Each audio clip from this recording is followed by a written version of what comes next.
የሚያሳይ የራሱን የህይወት ታሪክ አጎቴ ዳዊት ድሪባ እንግዲህ መጽሐፍ ጽፎ ጨርሷል። ያው ወደዚህ የደስታ ምንጭ ብራዘሩ ና እኔ ኢንተርቪው ጋይስ የጆን ዳንኤል አጎት ዳዊት ድሪባ እንግዲህ የህይወት ታሪኩን በመጽሐፍ መልክ ጽፎ እንደጨረሰና ቅርብ ቀን ለህዝቡ እንደሚያደርስ እየተናገረ ይገኛል። ይሄ አሜዚንግ የሆነ ነገር ነው በእውነቱ ከሆነ። ምናልባት ዳዊት ድሪባን የማታውቁ ሰዎች ካላችሁ አሁን እነግራችኋለሁ። የእሱ ታሪክ በመጽሐፍ ብቻ ሳይሆን በፊልም መሰራት አለበት እንደምትሉ አልጠራጠርም። ምክንያቱም የእሱን ታሪክ ብዙዎቻችን በተለይ በዚህ ዘመን ያለን ሰዎች ምናልባትም በአሜሪካው የፊልም አምራች ድርጅት በሆሊውድ የሚሰሩ አክሽን ፊልሞች ላይ ወይም ደግሞ በህንዱ ቦሊውድ በሚሰሩ የአክሽን ፊልሞች ላይ እንጂ ያያችሁት በእውነታው ዓለም ይሄንን ታሪክ ልታገኙት አትችሉም በዚህ ዘመን ነው ምላችሁና ይሄንን ታሪክ ግን እሱ በእውነታው ዓለም የኖረው የተኖረ ህይወት ነውና የዚህ ልጅ ታሪክ አጃይብ የሚያስብልና ከፊልም ሁሉ የሚበልጥ ከመሆኑ የተነሳ በእርግጠኝነት የውጭ ዳይሬክተሮች አግኝተውት ምርጥ አድርገው ቢሰሩት በዓለም አቀፍ ደረጃ እስከ ኦስካር ሽልማት ድረስ ሊያስደርስ የሚችል ሽልማት እንደሚያመጣ አልጠራጠርም። ይሄን ያክል ምን ሰርቶ ነው ብላችሁ ልታስቡ ትችላላችሁ። ምናልባትም የአዲስ አበባ ልጅ ሆኖ ስለ ዳዊት ድሪባ የማያውቅ ወይም ደግሞ እየሰማ ያላደገ ሰው ሊኖር አይችልም። ከተክለ ሃይማኖት እስከ መርካቶ እስከ ከረዩ ሶማሌ ተራ በአጠቃላይ በሁሉም ክፍለ ከተማዎች ዘንድ በወቅቱ የነበረ ትልቅ የማፊያ ቡድንን ይመራ የነበረ ከግለሰብ አንስቶ ፖሊሶች ሁሉ ሳይቀሩ የሚፈሩት ሰው ነውና ፖሊሶች እሱን ለመያዝ ሰፈሩ ሲሄዱ ምን ፈለጋችሁ ብሎ የሚያባርር ነበረ ፖሊሶች ጭምር። ያ የሆነበት ምክንያት ደግሞ ራሱን መሳሪያ የታጠቀ ቡድን ያለው ሰው ከመሆኑ የተነሳ ነው ፖሊሶች ሁሉ ይፈሩት የነበረውና የዚህ ሰው ታሪክ ታዲያ ፕሪዝን ብሬክ ምናምን የሚባለውን ፊልም አይታችሁት ከሆነ እዛ ላይ የምናያቸውን ገጸ ባህሪያት ሁሉ ተላብሶ ይኖር የነበረና ፖሊሶች ጭምር የመሰከሩለትን በመረጃና በማስረጃ ቪዲዮ አሳያችኋለሁና ይህ ሰው በጣም አደገኛ ከመሆኑ የተነሳ ከብዙ እስር ቤቶች ሁሉ ልክ እንዳልኳችሁ እንደ ፕሪዝን ብሬክ ፊልም ላይ እንዳየ ነው በጣራ ቀዶ በተለያየ መንገድ ያመለጠ ግለሰብ ነውና ልጁ በጣም ጂኒየስ ጭንቅላት ያለውና ልቡም ተራራና ደፋር ከመሆኑ የተነሳ ፖሊሶች ሊይዙት ቢመጡ እንኳን እንደዚሁ እጅ የሚሰጥ ልጅ አልነበረምና ከፍተኛ ተኩስ የሚተኳኮስ ነበርና አብዛኛውን ጊዜ እሱን ለመያዝ በሚደረግ ተኩስ ልውውጥ ሰዓት ላይ ከማምለጡ የተነሳ ጥይት አይመታውም የሚባል ልጅ የነበረና ጥይትም ከመታ ሁሉ አይሞትም የሚባል ልጅ ነበርና ለዛም ማሳያ ከአንድም በሰባት ጥይት ተመቶ የተረፈ ሰው ነው ይህ ሰው ማለት ነው። የምናገረው ነገር የሆነ ፊልም ምናምን ሊመስላችሁ ይችላል አይደል?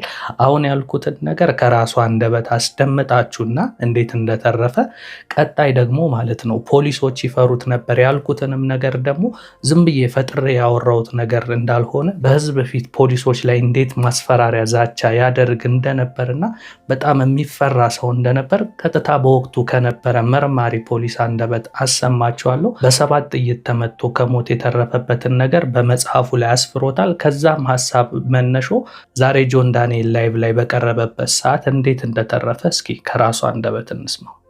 የሚያሳይ የራሱን የህይወት ታሪክ አጎቴ ዳዊት ድሪባ እንግዲህ መጽሐፍ ጽፎ ጨርሷል። ያው ወደዚህ የደስታ ምንጭ ብራዘሩ ና እኔ ኢንተርቪወር ነኝ። አሁን ደዋን ኢንተርቪው እናደርጋታለን። ያው ጋዜጠኝነት ላይ ብዙም አይደለሁም እሞክራለሁ እና ደዋ ይገባበል በቃ እሺ ይገባላል። እና ጋይስ መጽሐፍ ጽፏል። ከመጽሐፉ ላይ ማለት ነው አንድ ስቶሪ ነግራችኋል። ታሪኩን ነው የጻፈው፣ ሙሉ የግል ታሪኩን ነው የጻፈው። ከዛ ፊት መናገር የምፈልገው ነገር ካለ ማስተላለፍ እዚህም ቤት ውስጥ ያላችሁ በቀጥታ የምትከታተሉንም ቤተሰቦች ለዚህ ቀንና ለዚህ ሰዓት ስላደረሰን እግዚአብሔር ይመስገን በጣም እናመሰግናለን። እንግዲህ ከዚህ በመቀጠል ላካፍላችሁ ፈልገው ብዙ የህይወት ውጣ ውረዶችን አሳልፌያለሁ። አስቸጋሪ ሊባል የሚችል የህይወት ውጣ ውረድ ነው ያሳለፍኩት። ብዙ ነገር ትማሩበታላችሁ፣ ብዙ ነገር ታውቁበታላችሁ። በወጣትነት በስሜታዊነት እና በአንዳንድ ሁኔታዎች ሊፈጠር የሚችሉ ችግሮችን እንዴት ማለፍ እንዳለባቸው ብዙ ነገር ያስተምራቸዋል ብዬ አስባለሁ። እንግዲህ ያው ብዙ ሰው ስለኔ ታሪክ እንደሚያውቀው አንዳንድ ጊዜ የተዛባ ታሪክ የሚቀርባል፣ ግን እውነተኛው ትክክለኛው ነገር መጽሐፍ ላይ ታገኙታላችሁ። በቅርብ ቀን መጽሐፍ ይወጣል።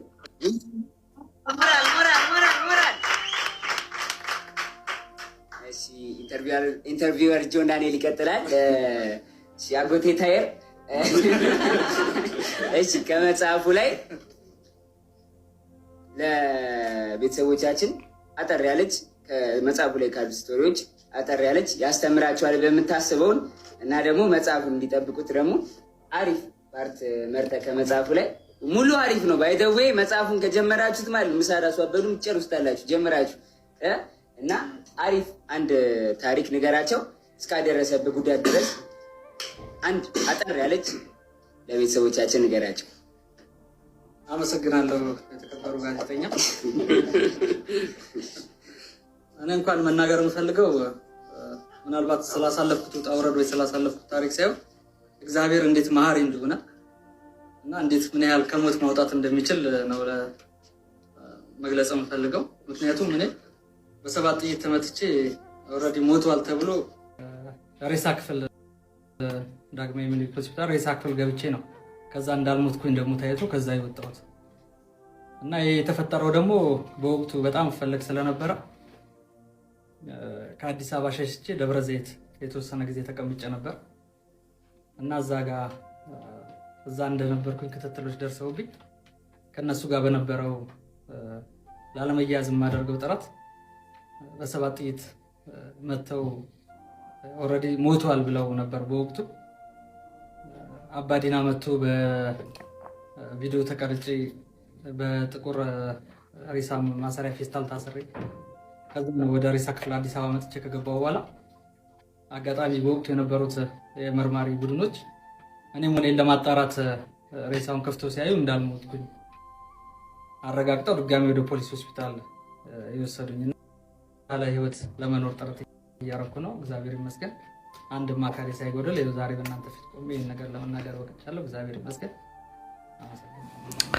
እንደሰማችሁት ከራሱ አንደበት በምን አይነት መንገድ ከሞት እንደተረፈ ሲናገር ሰምታችኋል። በነገራችን ላይ ይህንን ታሪክ ብዙዎች ስለሚያውቁት ዳዊት ድሪባ በዚህ ዘመን ያለ አይመስላቸውም እና አብዛኛው ሰዎችም ዳዊት ድሪባ ሞቷል የሚሉ ሰዎች ይህንን ታሪክ ስለሚያውቁ ስለነበረ ነው። በሰዓቱ ደብረ ዘይት ላይ በቃ በሰባት ጥይት ተመቶ ሞቷል ተብሎ ይወራ ስለነበረ እዚህ አዲስ አበባ ድረስ መጥቶ ሚኒሊክ ሆስፒታል ሬሳ መርማሪዎች በብዙ ወንጀል ይፈለግ ስለነበረ መልኩን ለማየት በሚከፍቱ ሰዓት ነው እንዳልሞት አውቀው ከዛ በኋላ ወደ ሆስፒታል ወስዶ ድጋሚ የተረፈውና አንዳንዶች ግን ይህንን የመትረፉን ዜና የማያውቁ ዳዊት ድሪባ ሞቷል ብለው ሲያስወሩ ስለነበረ በዚህ አጋጣሚ ይህንን ቪዲዮ ይዤ የመጣሁበትም አንድ ምክንያት ሞቷል ብላችሁ የምታስቡ ሰዎች ካላችሁ ለእናንተ ምላሽ እንዲሆን ነውና የዚህ ልጅ ታሪክ ታዲያ እንዳልኩት በመጽሐፍ ብቻ ታትሞ መቅረት የሌለበትና በፊልምም መልክ ሊሰራ ይገባል ያልኩበት አንዱ ምክንያት ቅድም በመግቢያ ላይ እንዳልኳችሁ እኔ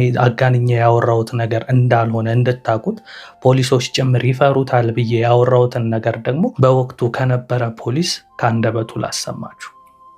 በቅርብ ጊዜ ስማቸው ይነሳ የነበረ በጣም በከፍተኛ ደረጃ ከተማውን ያምሱ የነበሩ የጦር መሳሪያ ዘራፊዎች ጋር ፊት ለፊት ተጋፍጠን ዜና የሰራንበት ጊዜ ነበረ።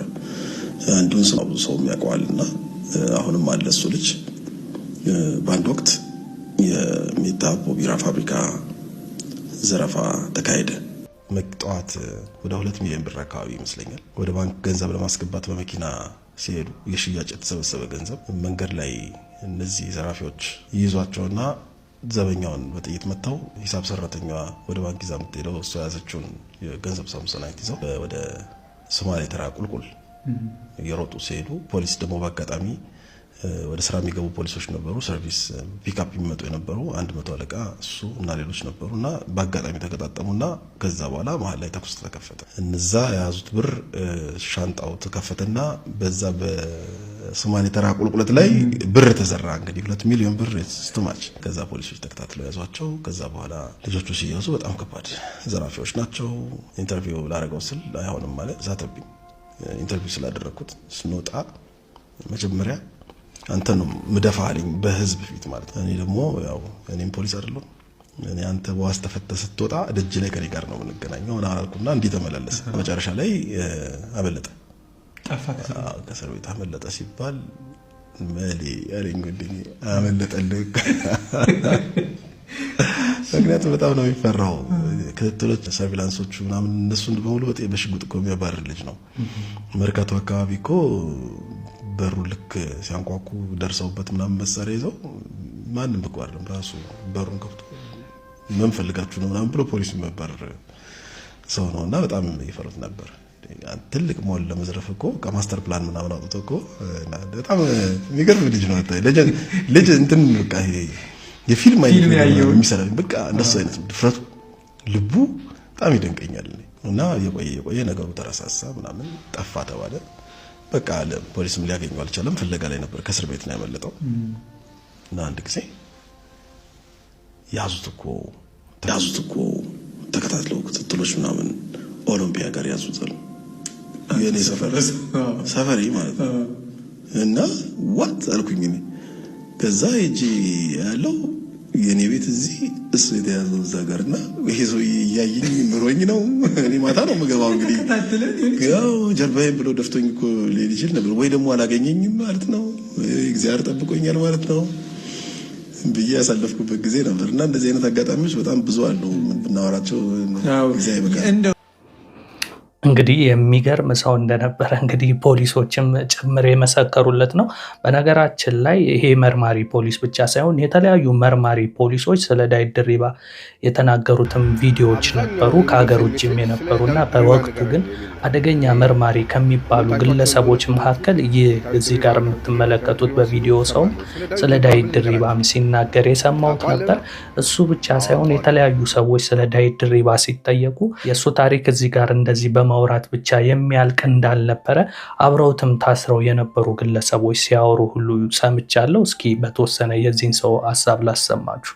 ሰሞኑን በተፈጠረ የአውሮፕላን ግርግር ላይ ተጠርጥረው ከተያዙት ከነዚህ ሰዎች ውስጥ አንደኛውን ኤልያስ ድሪባ በሚል የሚታወቀውን ዳዊት ድሪባ ነው ኤልያስ ድሪባ ነው የሚል ውዝግቦች ተስተውሏል። ይሄ ወንድማችን እርግጥ ነው ዳዊት ድሪባ ራሱ ነው። ዳዊት ድሪባ የአዲስ አበባው ፈርጥ፣ የመርካቶ፣ የተክልየው፣ የከረዩ ወንድ። በዚህ ጉዳይ ስለማውቃቸው አንዳንድ ጉዳዮች ለማለት ወደድኩ።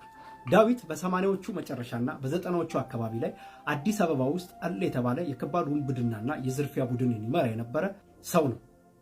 በሰዓቱም በበርካታ ወንጀሎች ይፈለግ ስለነበረ በቁጥጥር ስር ከዋለበት በኋላ የበርካታ ክስ ወንጀሎች ቢኖሩበትም በሶስት ወንጀሎች ብቻ በመከሰስ በአንደኛው 25 ዓመት፣ በአንደኛው ሞት፣ በአንደኛው ደግሞ እድሜ ልክ በመበየን የቀሩት ክሶቹ ሞት ከተበየነበት በኋላ በኢደር ተብሎ የተዘጋለትና የሞት ፍርድ የተፈረደበት ነው።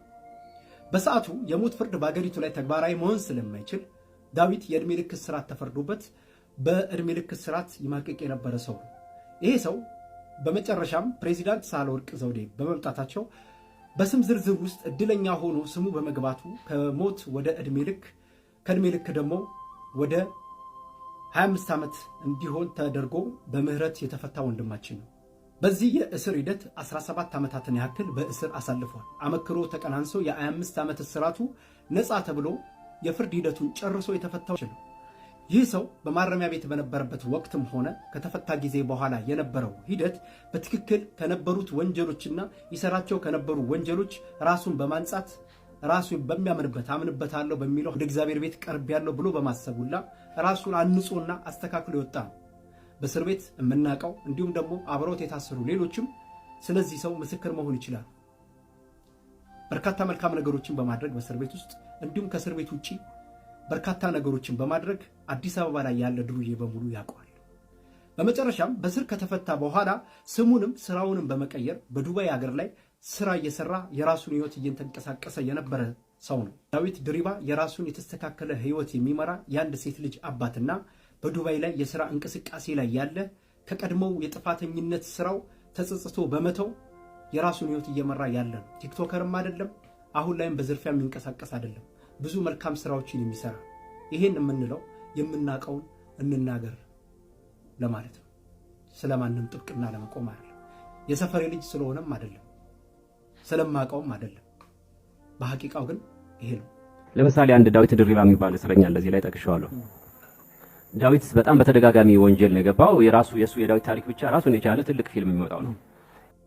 እንግዲህ እንደምሰሙት ስለ ዳዊት ድሪባ አንድ መጽሐፍ ሁሉ ይወጣዋል። እዚህ ጋር ተናግሬ የምጨርሰውም ነገር አይደለም ሲል አሰምቻቸዋለሁ። ለማንኛውም ስለ ዳዊት ድሪባ የተናገርኳቸው ነገሮች በሙሉ ይባላሉ ተብሎ ስለሚወራው ብቻ ሳይሆን በትክክልም በቦታውና በሰዓቱ ከሚያውቁት ግለሰቦች መካከልም በቪዲዮ ማስረጃ ጭምር ነው ያመጣውላችሁና የዚህ ልጅ ታሪክ በመጽሐፍ ብቻ መቅረት የሌለበትና በፊልምም መልክ መሰራት አለበት ብዬ ነው የማስበው።